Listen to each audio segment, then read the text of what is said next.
नमस्कार, welcome to Korea 247। मैं हूं प्रशांत धवन। नाउ यहाँ पे जो भी आप पढ़ रहे हैं ना, ये साल 2020 का नहीं है, 2025 में फिर से हम यहाँ पर पढ़ रहे हैं कि चाइना में एक नया बैट कोरोना वायरस पाया गया है।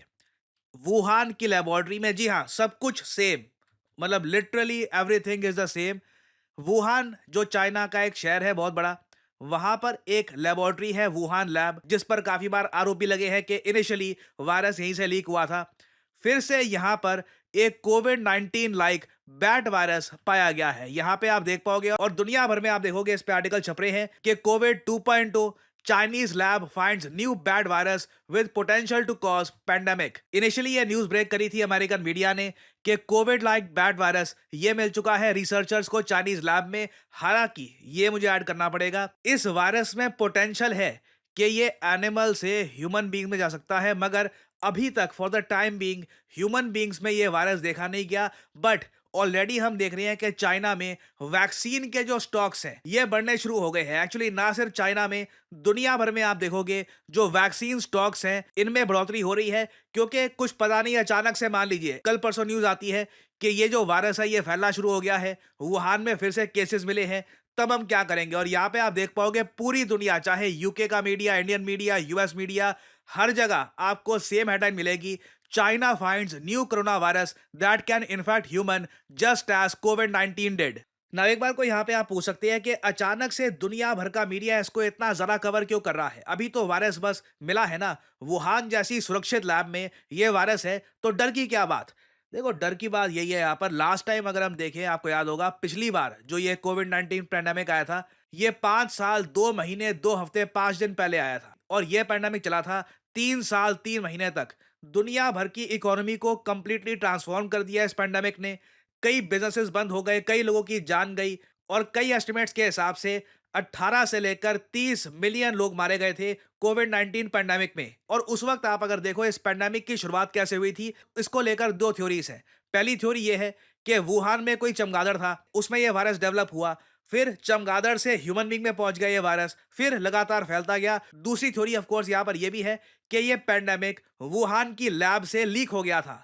और आप अगर आज के समय सीआईए को देखो, सीआईए यूएसए में जो इंटेलिजेंस एजेंसी है, उनकी रिपोर्ट्स देखें, तो वो लोग अब खुल के कह रहे हैं कि वुहान लैब लीक ये सबसे ज्यादा मोस्ट लाइकली ये सोर्स था कोविड आउटब्रेक का। और रिसेंटली हमने ये देखा कि व्हाइट हाउस की जो स्पोक्समैन है उन्होंने भी ये बात दोहराई कि देखो, डोनाल्ड ट्रंप ने कई बार कहा था अपने फर्स्ट टर्म में कि लग रहा है कि ये वायरस एक लैब से आया है, मगर उस वक्त किसी ने उनका यकीन नहीं किया। मगर आज के समय सीआईए खुद ये बात कह रही है। I also would just like to point out that several years ago, when I was working in this press shop and President Trump would take to this podium to brief the American people on COVID-19, he suggested that COVID very well may have came from a lab in Wuhan, China. And many members in this very room mocked him for that, said he was spewing conspiracy theories. He was not. We now know that to be the confirmable truth. It took many years for it to come out, but the president was right in this instance again. Sure. ना मैं यहाँ पर दोनों तरफ का पक्ष आपको दिखाने की कोशिश कर रहा हूँ। यूएसए का ये कहना है कि ये वायरस एक लैब से लीक हुआ था, जबकि चाइनीज गवर्नमेंट ये मानती है कि 2020 में ये वायरस नेचुरली, मतलब कि कुछ आदमी किसी ने चमगादड़ का सूप पी लिया होगा, या मतलब किसी तरीके से नेचुरली एक एनिमल टू ह्यूमन ये वायरस फैला है ना। ये तो हमने बात करी है 2020 की। अभी 2025 में अगर हम देखें तो चाइना की टीम ने ओपनली, इस बार चाइना ने ऑफिशियली ये बात कंफर्म करी है कि इनके यहाँ एक साइंटिस्ट है शी जेंगली। ये बहुत ही फेमस वायरोलॉजिस्ट हैं, और इनको चाइना में कहा जाता है द चाइनीज बैट वुमन, क्योंकि इन्होंने एक्सटेंसिव रिसर्च करी है कोरोना वायरसेस पर। तो इन्होंने कहा है कि इनको एक नए टाइप का बैड वायरस मिला है जो बिल्कुल कोविड 19 की तरह ह्यूमन बींग्स में फैल सकता है ना। अब चिंता की बात यह है कि अगर ऐसे वायरसेस आज भी चाइना में लगातार म्यूटेट होकर डेवलप हो रहे हैं, तो क्या फिर से एक पॉसिबिलिटी है कि या तो लैब लीक से, या फिर जिस तरीके से चाइना कहता है नेचुरल ऑर्गेनिक तरीके से ये वायरस फिर से फैल सकता है। और इस बार देखिए चिंता जरा बड़ी इसलिए भी है क्योंकि पिछली बार की तरह इस बार यूएस डब्ल्यूएचओ का मेंबर नहीं है। तो कल को अगर मान लीजिए ऐसा पैंडेमिक आता भी है ना, तो ग्लोबली तालमेल बिठाना डब्ल्यूएचओ, यूएस और बाकी जो दुनिया भर की कंट्रीज है, ये सब मिलके काम कर सके, इसकी पॉसिबिलिटी बिल्कुल भी नहीं है। और मैं कहूंगा आज के समय मैनकाइंड एक ज्यादा बड़ा रिस्क फेस कर रही है, क्योंकि अगर एक वायरस आउटब्रेक हुआ, इस बार हम प्रॉपरली प्रिपेयर्ड नहीं होंगे। और इंटरेस्टिंग बात देखिए, रिसेंटली बिल गेट्स, माइक्रोसॉफ्ट के जो फाउंडर है बिल गेट्स, इन्होंने प्रिडिक्शन करी है कि एस्टिमेट इनके हिसाब से 10 से लेकर 15% चांस है of another pandemic occurring with in another 4 years. अब पता नहीं इन्होंने एग्जैक्टली 4 ईयर्स क्यों कहा है, क्योंकि लिटरली यूएसए में नए प्रेसिडेंट चुने गए हैं और इनका कार्यकाल भी एग्जैक्टली 4 साल तक ही रहेगा। और यहाँ पे बिल गेट्स कह रही है कि चांसेस बहुत ज़्यादा हाई है। आई मीन आप अगर ओवरऑल देखो एक पेंडेमिक के फैलने के हिसाब से 10 to 15% चांसेस आप हाई ही मानोगे। तो गेट्स के हिसाब से इस बार जब पेंडेमिक आएगा तो ज़रा तबाही होगी, क्योंकि एक बार को पॉलिटिकल डिविजन्स हैं, इंटरनेशनल कोऑपरेशन इस बार प्रॉपर्ली है नहीं, क्योंकि जैसे मैंने आपको बताया यूएसए ने खुद को पुल आउट कर लिया है फ्रॉम द डब्ल्यूएचओ। और परहैप्स नीड ये है कि सिंस यूएस यहां पर पार्टिसिपेट नहीं करना चाहता एज ए लीडर, बाकी कंट्री सामने आए और इंश्योर करे कि कल को अगर ये मान लीजिए वायरस लीक हो जाता है चाइना से या कुछ भी होता है, तो उस पर्टिकुलर केस में एक ग्लोबल पेंडेमिक ना खड़ा हो जाए। और अगर यहाँ पे आपका सवाल यह है कि लास्ट टाइम जो पेंडेमिक आया, इतने लोग मारे गए, इतना नुकसान हुआ, उसके बाद कंट्रीज में दुनिया भर में जो देश है सबने सबक नहीं सीखा कि एक इंटरनेशनल ट्रीटी साइन करते हैं पेंडेमिक प्रिवेंशन, प्रिपेयर्डनेस और रिस्पांस को लेकर। जी हाँ, देखिए डब्ल्यूएचओ ने ऐसी ट्रीटी प्रस्तुत करी थी दुनिया के सामने, मगर दुनिया भर के देश अभी तक इस ट्रीटी को लेकर एग्रीमेंट नहीं कर पाए हैं। तो ऐसी कोई ट्रीटी भी अभी फोर्स में है नहीं। तो मैं साफ साफ यहाँ पे कहूँ, बिल गेट्स बिल्कुल ठीक कह रहे हैं, हम लोग बहुत ज़्यादा अंडर प्रिपेयर्ड हैं। और जो ये न्यूज़ आ रही है कि चाइना में नए टाइप के वायरसेस मिल रहे हैं, तो मतलब अभी भी चाइना की जो वाइल्ड लाइफ है, जो भी यहाँ पर थोड़े बहुत जंगल बचे हुए हैं, वहाँ पे क्लियरली या तो एक ऐसा वायरस अपने आप ओरिजिनेट होता है, या फिर कोई वायरस कभी लीक हो गया था, वो लगातार वहाँ पे म्यूटेट कर रहा है। Something is happening in China and this is very concerning for the entire world. खैर एटलीस्ट मैं यहाँ पर ये कहूँगा, एज इंडियंस हम रिलेटिवली काफ़ी बेटर तरीके से प्रिपेयर्ड है। पिछली बार क्या जो पेंडेमिक हुआ था उसके बाद से हमारा जो वैक्सीन मैन्युफैक्चरिंग का पूरा इंफ्रास्ट्रक्चर है ये काफ़ी स्ट्रांग है। और एटलीस्ट मैं कहूँगा अंडर क्वाड हम लोगों ने बहुत सारी वैक्सीन बनाने का जो एक आप कह लीजिए इंफ्रास्ट्रक्चर है ये खड़ा कर रखा है। तो India is properly prepared, but जो ये न्यूज़ है ये काफ़ी चिंताजनक है। अगेन मैं ये नहीं कहूँगा कि सडनली कुछ हो जाएगा। जैसे बिल गेट्स ने कहा, आने वाले 4 सालों में there is definitely a possibility कि फिर से एक पेंडेमिक आ सकता है। तो इस टॉपिक से रिलेटेड कुछ अपडेट्स आती है इन द फ्यूचर, मैं आपके लिए अपडेटेड वीडियोस लाता रहूंगा। और फाइनली यहाँ पे मैं आप लोगों से एक क्वेश्चन पूछूंगा। एमसीक्यू यहाँ पर यह है कि दुनिया का सबसे बड़ा प्रोपेलेंट मिक्सर रिसेंटली किस स्पेस एजेंसी ने किया है डेवलप?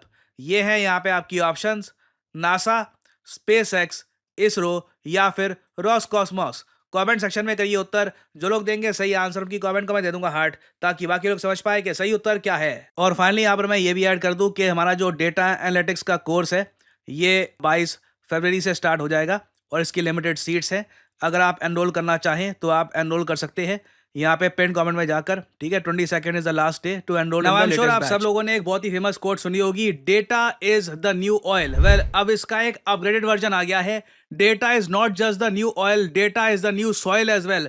डेटा सब कुछ है, डेटा से ही आज के समय बड़ी बड़ी कंपनीज खड़ी हो रही हैं, बिजनेसेस बन रहे हैं, रेवेन्यू जनरेट हो रहा है। और देश को क्या चाहिए आज के समय? भारत को सबसे ज्यादा चाहिए डेटा एनालिस्ट्स। आप देखोगे ऐसे बहुत सारे आर्टिकल पब्लिश हुए हैं कि इंडिया दुनिया को लीड कर रहा है in the demand for data analytics. और अभी भी देखिए भारत की बहुत बड़ी आबादी को पता नहीं है कि डेटा एनालिटिक्स में किस तरीके से करियर बिल्ड करना है, अपने आप को पोजीशन करना है, ताकि उनको एक बेहतर जॉब मिल सके। कि और मैं आपको बता दूं, ग्लोबली चाहे यूएस देख लीजिए, यूरोप देख लीजिए, चाइना, हर जगह आपको डेटा एनालिटिक्स के कोर्स मिल जाएंगे। इवन हार्वर्ड यूनिवर्सिटी इसको ऑफर करता है, आईबीएम इसको ऑफर कर रहा है। बट अगेन, पहली बात, ये कोर्सेज काफी एक्सपेंसिव होते हैं। दूसरी बात, ये कोर्सेज प्योर इंग्लिश में आपको मिलेंगे। और फाइनली, ये कोर्सेज में आपको लाइव क्लासेस नहीं मिलती। तो आपके पास एक गोल्डन अपॉर्चुनिटी है इस नए प्रोफेशन में।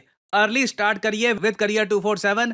कमेंट सेक्शन में जाइए, यहाँ पे आपको लिंक मिल जाएगा, start your career in data analytics. यहाँ पर करिए क्लिक, और यहाँ पे आपको सिंपली क्या करना है, अपना नाम, ईमेल, नंबर और जो यहाँ पे कोड है PD10 ये डाल दीजिएगा। कोड PD10 आप अगर डालते हैं तो आपकी शुरुआती होगी एक डिस्काउंटेड प्राइस से, नहीं तो यहाँ पे आपको बिना वजह 5-6 हज़ार रुपए एक्स्ट्रा पे करने होंगे। अगर आप कोड डालते हैं PD10 you will save your money. और फिर करियर 247 की तरफ से कंसल्टेंट आपको कॉल करेंगे। आप इनसे सवाल पूछ सकते हैं कि ये कोर्स में किस तरीके से अपना करियर आप बिल्ड कर पाएंगे, क्या सिलेबस है यहाँ पर, क्या एलिजिबिलिटी है, और क्यों आज के समय डेटा एनालिटिक्स की फील्ड में लोग आराम से 7 से 8 लाख रुपए पर एनम कमा रहे हैं। और कई लोग एक्चुअली मुझसे यही पूछते हैं कि देखिए अभी रिसेंटली आपने एक्सिस बैंक के जॉब से रिलेटेड जो वीडियो निकाली थी, सिमिलरली ऐसी और अपॉर्चुनिटीज लेकर आइए। देखो मैं आपको बता दूं, करियर 247 मींस जॉब अपॉर्चुनिटीज।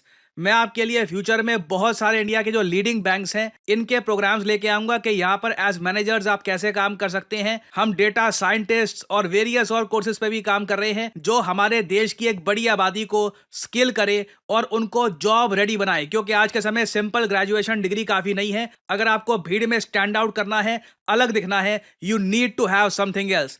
तो यहाँ पे देखिए बात करिए करियर 247 के कंसल्टेंट से and see if you can improve your career. So इसी नोट के साथ ये है वीडियो का अंत। Thank you for listening and I always say may the gods watch over you.